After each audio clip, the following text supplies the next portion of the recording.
Hello and welcome to a new episode of Around the World in 7 Days. My name is Neel and I am here with the stories behind the most important international news events of the week. First of all, we will discuss Pakistan's new national security policy and what entails its shift from geopolitics to geoeconomics. And then we will probe the story behind the crisis in Bosnia and why Turkey is showing so much interest in this crisis. Before moving on to these stories in detail, I would like to tell our viewers that in course of covering various dimensions of international events, we mention several locations. While the news related to that location is definitely important, of equal importance is knowing the location of such places on map. Keeping this idea in mind, we have started a program called News on Map on our Hindi and English YouTube channels. To further your understanding of maps from exam perspective, you may follow this series. Links of the playlist and the last episode of News on Map have been provided in the description below. Here is a brief sample of the episode. Which of the following countries is not politically a part of the Arabian Peninsula? Arabian Peninsula is a peninsula which consists of many countries. And these countries are here listed as, we have Saudi Arabia, Qatar, Bahrain, Kuwait, United Arab Emirates, Oman, Yemen. So you can see the list of the countries, you can also memorize them. Now, which country is not here? Kuwait is of course a part of, sorry for this mistake, it's Arabia. Kuwait is a part of, Saudi Arabia is a part of, and Qatar is also a part of Arabian Peninsula. So option D will be the correct answer because it is not politically a part of Arabian Peninsula.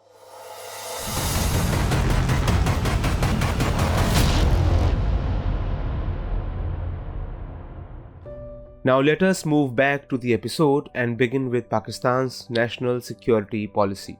Pakistan's Prime Minister Imran Khan introduced his government's first national security policy recently. This policy has been made for the time period of 2022 to 2026. At present, only a part of this policy document has been made public. The operational part of about 100 pages has been kept confidential. The most important thing about this policy is that its focus is on strengthening the country's economy. This policy calls for a focus on geoeconomics. And from now on, the focus will be on pursuing economic diplomacy on the foreign policy front as well. It is believed that this policy is aimed at achieving twin objectives.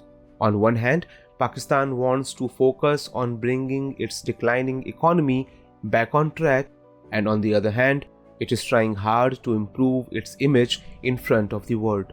So today we will try to understand the circumstances under which this security policy of Pakistan has finally been drafted. We will also know special points included in this security policy and the reasons why is this policy being considered a major paradigm shift.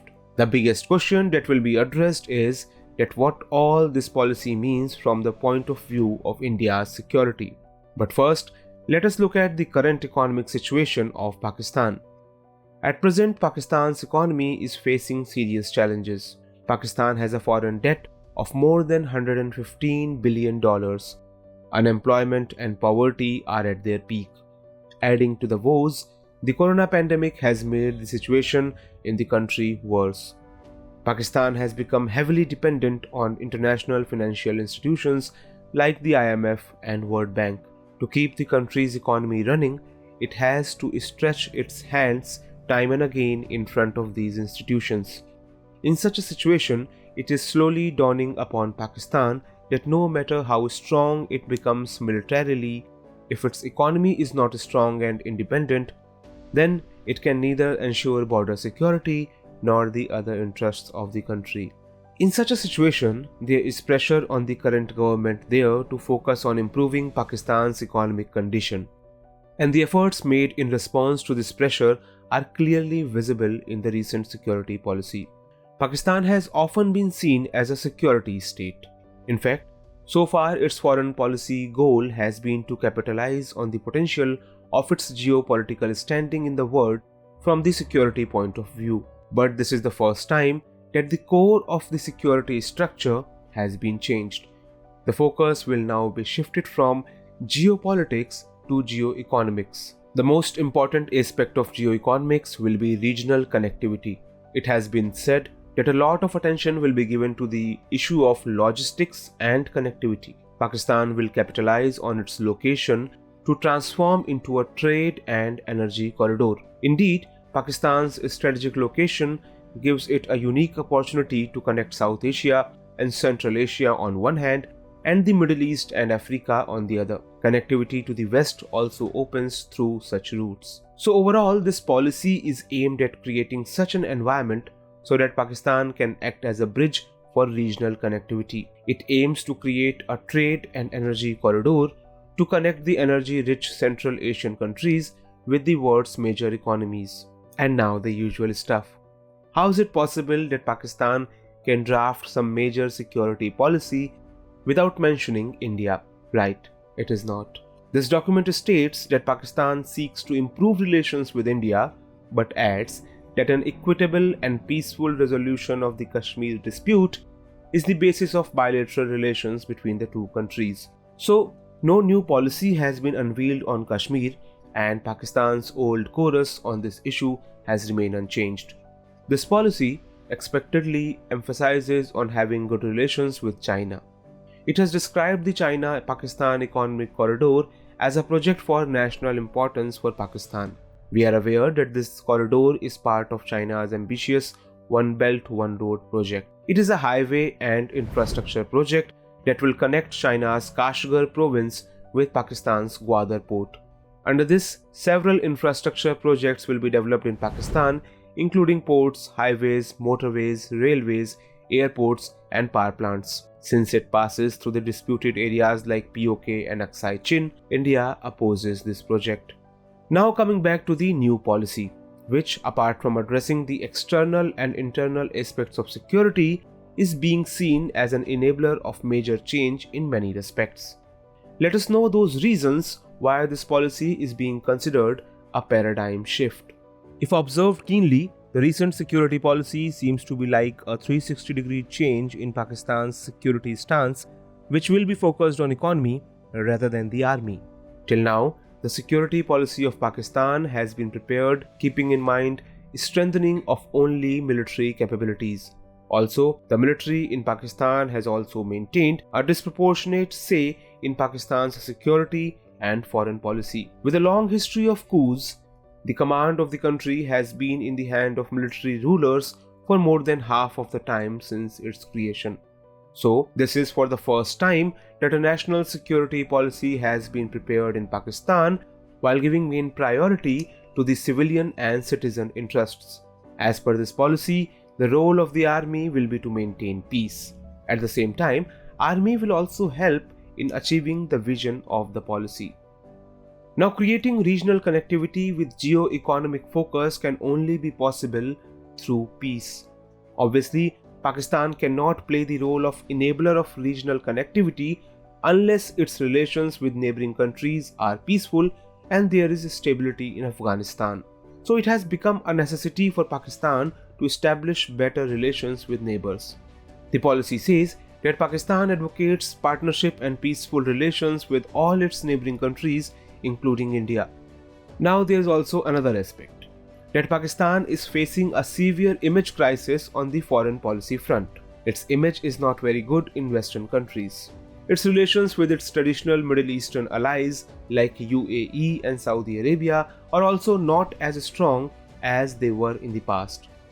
And America, which has been close to Pakistan for such a long period, can no longer be seen as an ally.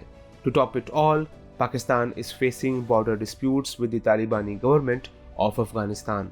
For now, Pakistan's most important pillar of support has been China, and there is a realization that it has become completely isolated in the international arena. In such a situation, it has become a compulsion for Pakistan to breathe life into its economy as well as to improve its international image. Now let us look at the points which are important in this whole story from the point of view of India. In the new security policy, there have been talks of improving relations with India, and increasing trade while keeping the Kashmir dispute aside. But at the same time, Pakistan has listed several threats emanating from India's side, which include spreading misinformation, Hindutva politics, and display of aggression to make gains in domestic politics. These threats have been described as a hindrance in repairing the relationship. Also, India's increasing weapons capability has also been described as a matter of concern for Pakistan.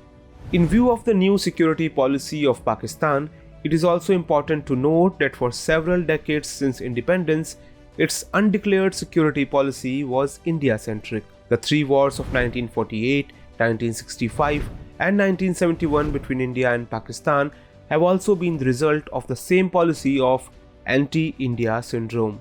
On analyzing the current situation, it can be seen that since Russia's intervention in Afghanistan, Pakistan is continuously increasing its defense capabilities. Along with its defense preparedness, it is also increasing its maritime activities. Obviously, India is at the target of these preparations. Not only this, the dangerous ideology which has been given shelter in Pakistan has been promoting terrorism in India. Since the Pathankot attack, relations between the two countries have seen a steady decline. But it is now, when Pakistan's own economy is on ventilator, it is urging to increase partnerships and trade and investment. Until now, the attitude of Pakistan itself has been aggressive regarding the trade relations between the two countries. Instead of taking measures to reduce this tension, Pakistan has been accusing India of holding hostage the issue of connectivity to the east. In past, it has even denied India a passage to transport humanitarian help. For example, India was trying to send food grains to people suffering from hunger in Afghanistan, but Pakistan did not take a decision on allowing relief material through its borders for 2 months. So if things continue like this and Pakistan keeps its roots close to other countries of the subcontinent like India, then the goals stated in its geo-economics policy will hardly be fulfilled. Finally, Pakistan's new security policy indeed provides hope for a change in its stance on paper, but past experience suggests that it may also be an attempt to mislead the world. Also, the biggest bummer of the new policy from India's point of view is that Pakistan has completely ruled out possibility of any reconciliation under the current government of India. There has been no official reaction from India on this. In such a situation, it is too early to reach any sort of conclusion, and only time will tell whether Pakistan can really take steps to restore peace with India or not.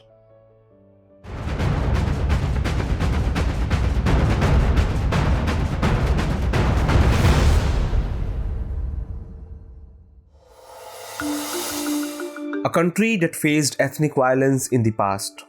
A country where the atrocities of genocide rivaled Nazis sponsored genocide during World War II. And a country that was torn apart by ethnic conflict in the past. Once again, that country is moving in the direction of getting embroiled in a similar turmoil. We are talking about Bosnia and Herzegovina, where tensions have escalated over ethnic divisions once again. Turkey is trying to mediate so that the issue can be resolved.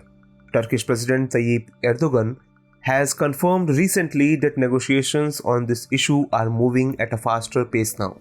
He asserted that Turkey and Serbia have agreed to bring the Bosnian, Croatian, and Serbian leaders together in order to resolve this crisis. Erdogan held a joint press conference with Serbian President Vučić and stated that we want to bring together the leaders of 3 Serbian ethnic groups once the elections are over in Serbia and take steps to ensure the territorial integrity of Bosnia and Herzegovina. Obviously, Serbia's participation in the peace process is crucial as Serbia has historically patronized wartime Bosnian Serb separatists. So in today's program, we will discuss the Bosnia-Herzegovina crisis. Why is Turkey taking so much interest in this issue? And what is the intention behind bringing Serbia on board? But first of all, we will have to understand the background of the Bosnia and Herzegovina crisis. If you look at the world map, then you find that Bosnia and Herzegovina is a country in southeastern Europe. It is generally referred to as Bosnia. If you look at its location on the world map, it is located in the Western Balkan Peninsula of Europe. Bosnia is a triangular country and is bordered by Croatia to the north, west and south, Serbia to the east, Montenegro to the southeast, and the Adriatic Sea to the southwest. Bosnia used to be a part of Yugoslavia, but we know that the Soviet Union disintegrated in 1991. After the Soviet Union's disintegration, many countries became politically unstable. Yugoslavia was one such country. In 1990s, after the fall of USSR, Yugoslavia's different regions started demanding independence. Such a demand also raised its head in Bosnia. While the wave of this demand was yet to spread throughout the region, racial hatred and violence erupted in Bosnia. The reason behind this racial conflict and violence was the friction between different identities. Three main communities lived in Bosnia: Croats, Muslims, and Serbs. Croats and Muslims wanted independence while the Serbs were against this idea. In March 1992, a referendum was held on the question of independence, which was won by the faction favoring independence. Croats and Muslims declared independence from Yugoslavia in May 1992. This act annoyed the Serb community, and they declared that the area inhabited by Serbs will also be a separate country called Serb Republic. As a result, a civil war broke out in Bosnia. In the civil war, Bosnian Muslims and Croats were on one side and Bosnian Serbs on the other. The Serbs were the most powerful among the three communities, and the factor behind their power was the support of the neighboring country Serbia. Serbs were in majority in Serbia. So when Bosnian Serbs started the civil war, Serbia helped them extensively. Extreme violence took place and thousands of houses were burnt in order to crush the supporters of independence. Ethnic cleansing continued in Bosnia. The war lasted from April 1992 to December 1995. As per an estimate, about 1 lakh people were killed in the civil war and more than 20 lakh people became homeless. Majority of the persons who were killed belonged to the Bosnian Muslim community. At that time, the US and the UN played a pivotal role in ending the Bosnian civil war. Due to their efforts, an agreement was reached between the various parties at Dayton Air Force Base in Ohio, USA in 1995, and the agreement was signed in Paris. With the signing of this agreement, the Bosnian Civil War came to an end. The agreement is known as the General Framework Agreement for Peace in Bosnia and Herzegovina, or the Dayton Accord. As per this agreement, Bosnia became a sovereign nation, but it was divided into two equal regions. One region was allotted to Croats and Muslims, which was called the Bosniak Croat Federation, and the other region was allotted to Serbs, which was called the Bosnian Serb Republic. This agreement provided an overarching framework which included the new constitution of Bosnia and Herzegovina. This constitution continues to be in place and is still followed by this country. But after almost 2.5 decades since that agreement, ethnic hatred and separatist sentiments have re-emerged in Bosnia. Nationalist Serb leader Milorad Dodik is demanding a separate country for the Dodik Serb community. He has been criticizing these state institutions for a long time. He is of the view that those state institutions were formed by the decisions of international peace envoys and were imposed on the Serbs. While rejecting the Dayton Accord, he even refers to Bosnia-Herzegovina as a paper republic. The latest crisis in this episode arose when the parliament of the Serb region of Bosnia-Herzegovina, led by Dodik, passed a non-binding motion in December 2021. The motion was passed to separate the Serb region from Bosnia's armed forces, tax system, and judiciary. Dodik's move was widely criticized around the world, and it was described as a move to push Bosnia back into ethnic conflicts. Turkey too strongly criticized this move. Since then, Turkish President Tayyip Erdogan has been constantly trying to resolve the issue assertively, and now he has offered a fresh mediation. Let us now understand the reasons behind Turkey's interest in Bosnia. If you are sent to the old town of Sarajevo, that is Bosnia's capital, it will be difficult for you to tell the difference between Sarajevo and a Turkish city. The city's architecture, settlements, and customs are Turkish in nature. This similarity can be traced to the heritage left behind by the Ottoman Empire, which ruled from Constantinople for about 4 centuries. The Ottoman kings ruled over present-day Bosnia and Herzegovina region for more than 400 years, that is, from 1463 to 1878. The heritage and experiences have contributed in shaping the present relations between Turkey, the heir to the Ottoman Empire, and the member states of the Ottoman Empire. This is why many Turkish political parties have a strong affinity for Bosnia and Herzegovina, which gets reinforced because of the painful past of the civil war where the Bosnian Muslims had suffered the most. However, during the Bosnian civil war, Turkey kept on urging the UN and the NATO to end the civil war and supported Bosnia and Herzegovina's sovereignty and integrity after the war ended. As a result of Turkey's efforts, the Serbian parliament officially apologized for its role in the Bosnian civil war, and diplomatic relations between Bosnia and Herzegovina and Serbia were established. But relations between Turkey and Bosnia are not limited to shared heritage. Experts are of the view that Turkey's involvement in Bosnia is not only political in nature. After Erdogan became the president of Turkey, he has aggressively included Neo-Ottomanism in Turkey's foreign policies. Neo-Ottomanism or Neo-Turkism, understood as Turkey's foreign policy ideology, tries to create influence in the countries which were once part of the Ottoman Empire. It particularly focuses on reviving Turkish influence in the Middle East, North Africa, Central Asia, Caucasus, and the Balkan region, and aims to establish Turkey as the prominent force in these regions. Under Neo-Ottomanism, the focus is on the post-Soviet region and the Middle East regions. Neo-Ottomanism especially focuses on the soft power strategy, where Turkey advances its agenda through activities at the political, economic, religious, cultural, and educational fronts in the countries of its geopolitical interest. Even offering mediation in regional conflicts is used as an instrument of soft power by the Turkish leadership. Turkey had made an impact by implementing this very idea in case of Arab Spring, Libya, Tunisia, and Egypt. Experts directly relate Turkey's activism in Bosnia with Neo-Ottomanism. Experts are also arguing that Bosnia is like a test lab for Turkey. Elections are due in Turkey for 2023. Bosnia is a Muslim-dominated country, and Erdogan is trying to create Turkish influence in Bosnian politics in order to win points on foreign policy front. In such a situation, the world will keep an eye on Turkey's Bosnian mediation. Only time will be able to gauge the success or failure of Erdogan's foreign policies and his fate in the elections. But we know for sure that the international community once again needs to pay more attention towards the Western Balkans and Bosnia and Herzegovina. Now let us have a look at practice questions based on the stories of today's bulletin. 1.